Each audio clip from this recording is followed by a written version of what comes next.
आज जो अमल आप लोगों की खिदमत में लेके हाजिर हुआ हूँ, इसका अनवान है 5 मिनट में संदूर से परी की हाजिरी। इस अमल को वो लोग करें जो अमल कर करके थक चुके हैं, अमलियात की दुनिया से उकता गए हैं, बहुत सारे अमलों ने लूट लिया, हाजिरी ट्रांसफर देने का बोल कर, या जो बरूने मुल्कों में मेरे भाई मकीम हैं जो तरह तरह के अमल करके थक गए हैं, या जिनको कफील तंग करते हैं, जिनके पास रोजी रोटी की तंगी है, इस अमल को करके फायदा उठाएं। अमल करने का तरीकाकार नहायत ही आसान है। अमल को मुसलमान मर्द औरत, गैर मुस्लिम मर्द औरत दोनों कर सकते हैं। अमल करने से पहले आपने बाजार से थोड़ा सा संदूर लाना है, ठीक है, और उसके बाद 3 किस्म की आपने एक एक अगरबत्ती जलानी है, फिर अमल को करना है। अमल करने का जो तरीकाकार मैं आप लोगों के साथ शेयर कर रहा हूँ, इसी तरीकाकार पर आपने अमल को करना है। 100% कामयाबी होगी, हर हाल में होगी। अमल जब करना है तो अमल को रात 1 बजे करना है, ठीक है। अमल करने से पहले आपने अच्छी तरह गुसल करना है, किसी भी रंग के साफ सुथरे कपड़े पहन लेने हैं। कपड़ों के ऊपर अतरे गुलाब ज्यादा से ज्यादा लगाएं, क्योंकि जितना आप खुशबू का ज्यादा एहतमाम करोगे, ये चीजें उतना ही आपके ज्यादा करीब आएंगी। ये खुशबू को बहुत ज्यादा पसंद करती हैं।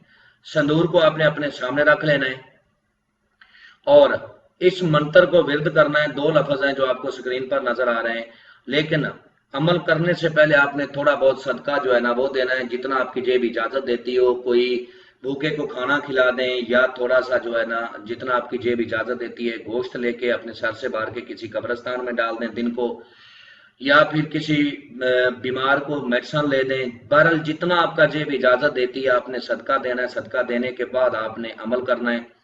अमल करने से पहले रूम को अच्छी तरह साफ कर लें। रात 1 बजे अमल किया जाएगा। अमल करने से पहले रूम को साफ कर लेना है, उसमें अगरबत्तियां जला देनी है, और अमल मशरक की तरफ मुंह करके करना है, जिस तरफ से सूरज निकलता है। जब आपने संदूर अपने सामने रख लेना है तो उस वक्त इस मंत्र को आपने विरद करना है, जो आपको स्क्रीन पर नजर आ रहा है। मैं भी पढ़ के सुनाता हूँ। या ताशा या बदशाह हाजिर शो, या ताशा या बदशाह हाजिर शो। 300 बार इसकी तादाद है, ठीक है। जैसी आपकी तादाद पूरी होगी, एक खूबसूरत सफली परी आएगी, जो आते ही आपसे कहेगी कि मेरा नाम ले लेकर पुकारने वाले, आप मुझसे क्या चाहते हैं। तो आपने कहना है कि मैं चाहता हूं कि तुम मेरे साथ दोस्ती करो, मेरे जायज नजायज काम करो, अपनी दोबारा हाजिरी का तरीकाकार बताओ, ठीक है। उससे आपने अहदो पमा करने हैं, उससे दोबारा हाजिरी का तरीकाकार पूछना है, और उससे दोस्ती करनी है। दोस्ती करने के बाद उससे वादा लेना है कि वो आपका हर जायज नजायज काम करेगी। उसके बाद आपने उसको संदूर दे देना है, वो संदूर लेगी और खुश हो जाएगी। उस वक्त आपने उससे कोई काम नहीं करना। और एक बात याद रख लें कि जब हाजिरी होती है तो अगर आप में रूहानी ताकत है तो पहले वो आपसे बात करेगी। अगर आपकी रूहानी ताकत वीक है तो फिर आपने, जब आपके सामने वो आ जाती है, अगर बात नहीं करती तो इसी मंत्र को फिर पढ़ना शुरू कर देना है। वो मजबूर होके, लाचार होके आपसे बात करेगी। पहले वो आपसे बात करे, आपने उससे बात नहीं करनी। जब आपने उससे पहले बात नहीं करनी, जब बात करनी है तो एक बात का और ख्याल रखना है कि वो जब कौल करार उससे करने हैं तो अपने मुंह से हर चीज का इकरार करेगी तो कौल करार होंगे, वरना कौल करार नहीं होंगे।